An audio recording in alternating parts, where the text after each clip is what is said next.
Zadondani, Electro Ninja here, and welcome back to Electro Ninja's Lab. In today's video, we are, of course, talking about Kingdom Hearts Melody of Memory. And I know that this video is sooner than I told you it was going to be, but still. And I also know that I am invisible, but deal with it. Anyways, guys, today we are going to talk about Melody of Memory, like I said.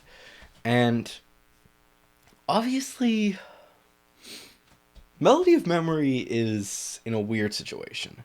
So I decided to actually do two extra videos. The first stuff is this one, which of course is the story review. And the next one, which I'm not exactly certain when I'm going to release that because I have other videos that are kind of more important. But when that releases, that's going to be basically me telling you guys what I think they should have changed, what they should have added, what they should have removed, all of those things. That's going to be in its own video. But yeah. But anyways, guys, let's talk about the story of Melody of Memory. But before we do that, please make sure that you subscribe because apparently only like 10% of you guys are actually subscribed. So please subscribe and ring that notification bell. But anyways, let's get into this. So first off, there is a big issue. Obviously, with this whole situation of this game, it's prepping people who have not actually played the game in the past, which is good, but at the same time, it's lacking. See, here's the thing.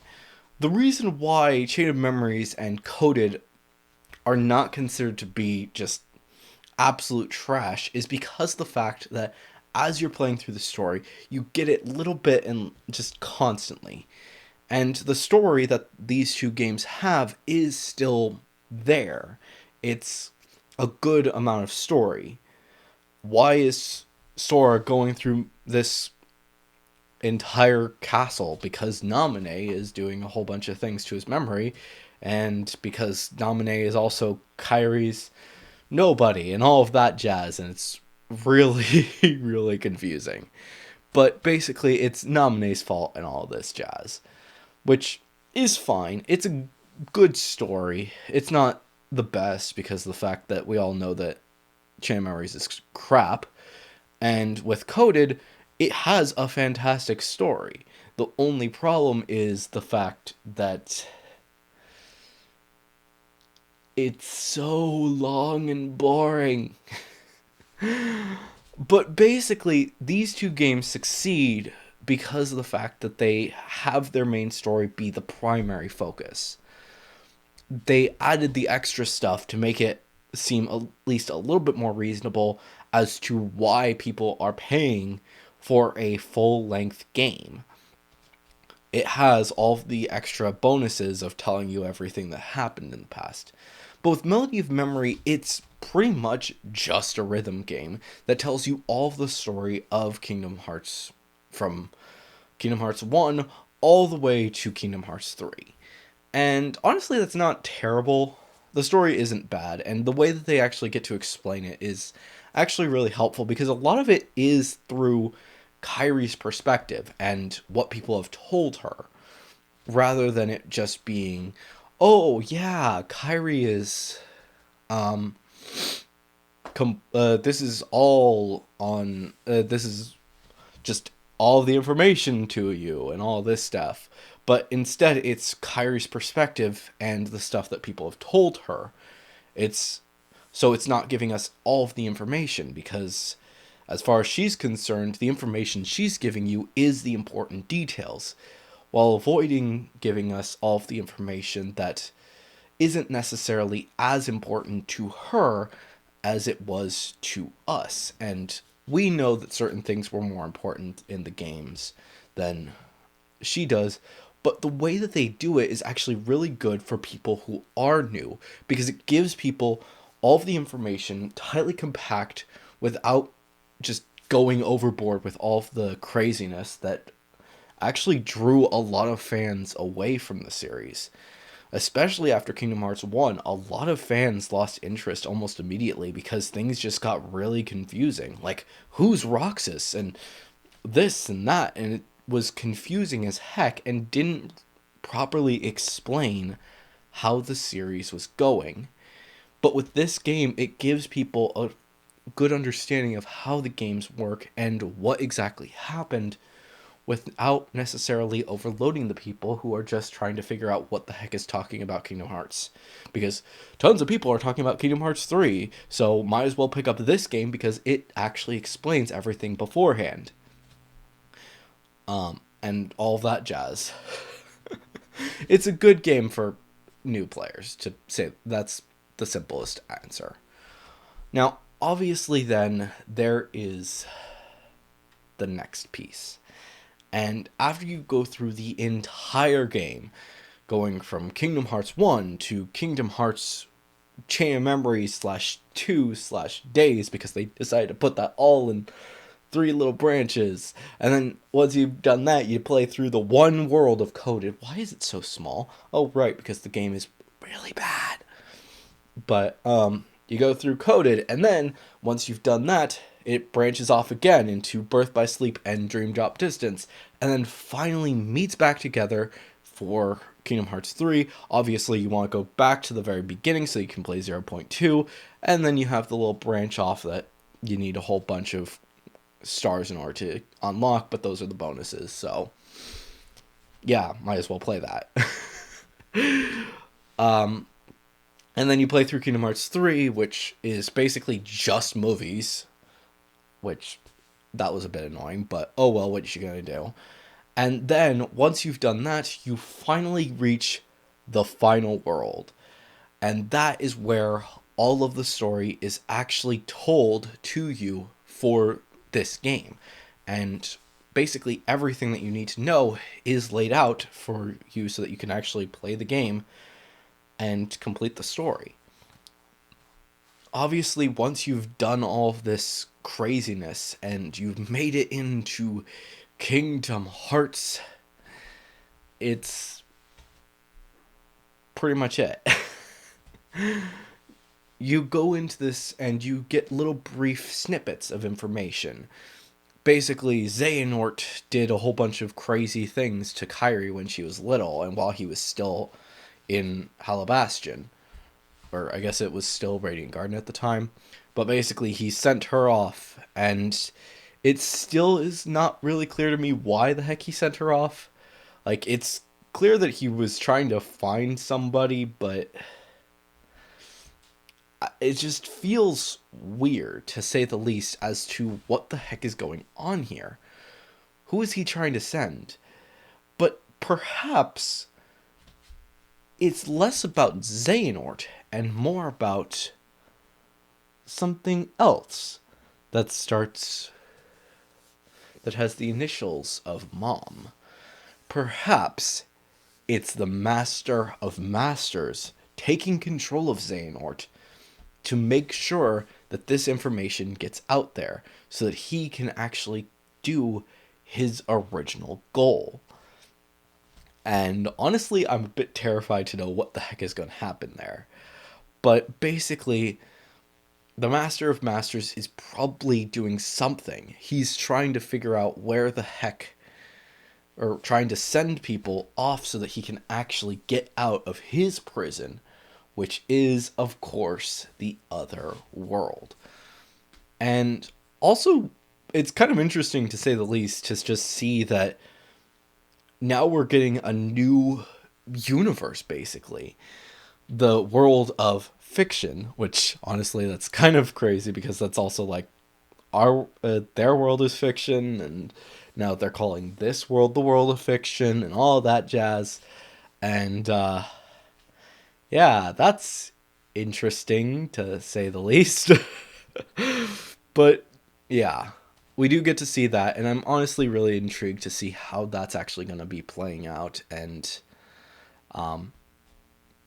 yeah, Kingdom Hearts 4 is looking to be really interesting now.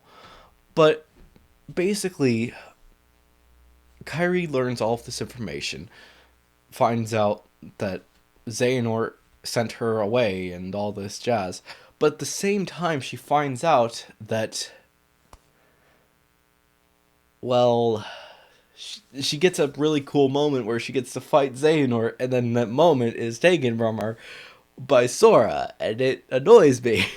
It really does annoy me that you play through this brief moment where you're doing the gliding stuff as Kairi, and then when you finally reach the final boss of the game, which, by the way, this is the only freaking song that the first time you play it, it doesn't register in your track list as the song is being played. And then when you go into it, you're not playing as Kairi, you're playing as KH3 Sora, which it feels like we're cheated at a little bit. Just knowing that we just did all these things as Kairi, and she just was a badass fighting against Master Xehanort, and we don't get to do that? Honestly, that's one of the biggest complaints that I think a lot of fans have with Kairi, is the fact that every single time that she shows up and does something really cool, she's overshadowed by all of the other characters. Kingdom Hearts 1, she is willing to sacrifice herself to protect Sora, even though he is currently a Heartless. Then, when he's about to go off to go face off against the final world, she wants to go with him and help him out, but no, she has to stay behind while Sora goes off to save Riku. Then, again, in frickin' Kingdom Hearts 2, when she finally comes back again, she gets her own Keyblade, and she is a badass again, fighting off Heartless and all of this jazz, fighting alongside Riku, and then, when we finally get to the final battle, it's Sora, Riku, Donald, and Goofy who fight. Like, not even Mickey gets to fight, and he's the one who helps unlock the frickin' door. And Kairi doesn't get to fight, and it's just like, what the heck? And then when we finally get to the final battle of Kingdom Hearts 2, it's Sora and Riku. No Kairi whatsoever. She doesn't get any chance to shine. And then again, in all of the other games, like obviously Kingdom Hearts Chain of Memories and Days, she didn't really show up. Birth by Sleep, she is basically just a little girl, so she's not really expected to fight, so I'm not too disappointed about that. And then after that, we go into all 0.2, and Dream Drop Distance doesn't do anything except for, oh yeah, she's being invited to join the Guardians of Light and all of this jazz in Dream Drop Distance, and then she does nothing at all. And it's just like, why? We wanted to play as Kairi and all this stuff, but no. And then finally in Kingdom Hearts 3, she gets this training. She is training her hardest, and we don't get any chance to play as her or anything. Which, mind you, I actually did say this in a Kingdom Hearts 3 video. Hey, what would have been really nice to do is to allow us to play as Kairi a little bit more and basically see how her training went. That would have been an amazing amount of gameplay that we could have played through in Kingdom Hearts 3, but instead, nope, don't get to do that at all. We only get to play as Riku temporarily and Aqua temporarily. No one else. And it was kind of disappointing, to say the least. And yeah. Then when we finally get Remind, we actually get to see that, holy crap, she is awesome. She is fighting alongside these people. We get to play as her temporarily, and like I said, she is a badass when you finally get to play as her in the final boss of Remind. And that's the only chance you really get to play as her, and that disappoints me a lot. And I know that it disappoints a lot of other fans as well. We want to play as Kairi. And then when we finally get Melody of Memory, the game that has Kairi on the front cover to basically say, this is her game, you get 2 songs to play as her. And those songs are only playable in the final world, and you're never going to do anything else with them. And then when she is finally up in the final battle, or in the final storyline, after they've found out how the heck they're going to get to Sora, she's not even allowed to go and help out and go with Riku to take down whatever monsters there are and go save Sora. No, she's not allowed to go. She has to go train with Aqua. And it's a bit disappointing, to say the least. Like, why? Now, Riku does give a kind of good explanation. It's not really clear. If you haven't played the Kingdom Hearts games, then you don't really realize this, but the reason for this is because of the fact that Riku actually has the power of waking. He's not super good at it, but he does have that power. He's basically, he has the ability to go into dreams, and through those dreams he can go to other worlds and all of those things. He has that power. He's learned how to use it. But Kairi hasn't, which I guess that's a good-ish explanation, but at the same time, it's like, why are we not playing as her? She just proved that she is a badass, and people want to say, no, you have to stay behind and all of this jazz, but the problem is that Kairi has done really cool things in the past. And she's not a damsel in distress by any means. Yet she's treated as such because of the fact that she is the female protagonist. And she's already on the same level. She's probably above the level that Sora was back at the end of Kingdom Hearts 1. Yeah, she might even be to the same level as he is at the beginning of Kingdom Hearts 3. And yet, she's not allowed to join in a lot of these things because she hasn't completed her training. It honestly feels a lot like the Ventus situation. People are protecting her more than she needs it, so she doesn't get her chance to shine. But with Ventus, at least we actually do get his chance to shine, and yes, he did die, technically, because of that. So I guess it makes some sense, but at the same time, it's like I said, why? Why does she not get her chance to shine? So I think that needs to happen within the next game.